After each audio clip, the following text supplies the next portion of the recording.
प्रशासन की उपेक्षा का शिकार यह प्राचीन नाला, जब इसकी मरम्मत और ये कचरे की निकासी की मांग को लेकर प्रशासन के स्तर से किसी के स्तर से सुनी नहीं ली गई, तो हमारे पूरे मोहल्ले वासियों ने ये बीड़ा उठाया, इस नाले को पुनर्जीवित करने का बीड़ा उठाया था।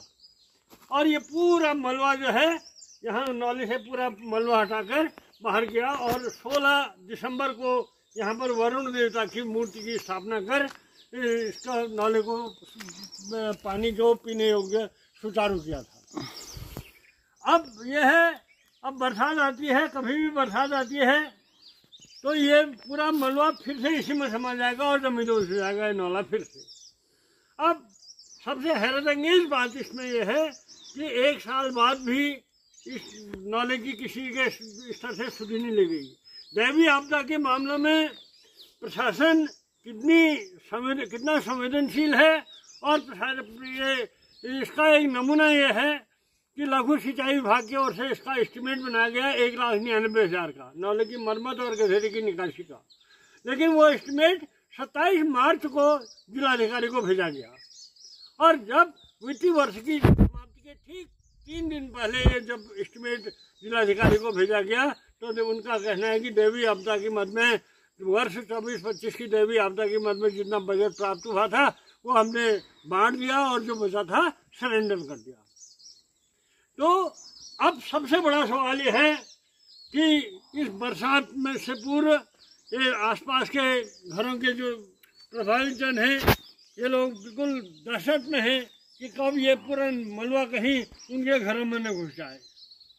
और ये स्थिति बनी है पूरे नाले की और ये पूरा मलबा फिर से इसमें समा सकता है। सरकार एक और तो जल स्रोतों के संरक्षण और उसको पुनर्जीवित करने के लिए तमाम दावे कर रही है, लेकिन यहाँ पर ये स्थिति रही। सरकार जनता के द्वार कार्यक्रम भी यहाँ पर आयोजित हुआ था और उसके नोडल अधिकारी भी यहाँ आए थे। उन्होंने भी आश्वासन दिया था कि जिलाधिकारी के संज्ञान में लाकर इस कार्य को कराएंगे, लेकिन हालात जस के तस है। सबका कहना है कि या तो सरकार बता दे कि इस कार्य को कराने में हम असमर्थ हैं, हमारे पास ये इसको कराने के लिए पैसा नहीं है, 1,99,000 का एस्टीमेट है, उतना पैसा सरकार के पास नहीं है कह दे। तो यहाँ पर सब लोगों ने मन बनाया है कि हम मिलजुल के इस कार्य को खुद अपने घरों की सुरक्षा को मद्देनजर रखते हुए इस कार्य को खुद कराएंगे। इस नाले की जो सीर है उस सीर से हमारे जीवन जुड़ा हुआ है, क्योंकि इस नाले की सीर से ही हमने पले बड़े हैं और हमारे पूर्वज भी इसी नाले की सीर से उन्होंने जीवन यापन किया है।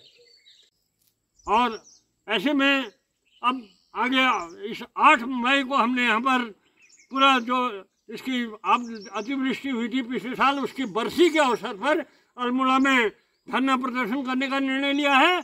और अगर उस दिन भी उसके बावजूद भी इस पर प्रशासन नहीं चेता तो फिर आर पार का आंदोलन किया जाएगा। इसको लेकर चाहे अपनी जान भी कुर्बान करनी पड़ेगी तो उसके से भी हम पीछे नहीं हटेंगे। आमरण अनशन किया जाएगा, कैसे किया जाएगा उसका ऐलान वहीं पर किया जाएगा। धन्यवाद।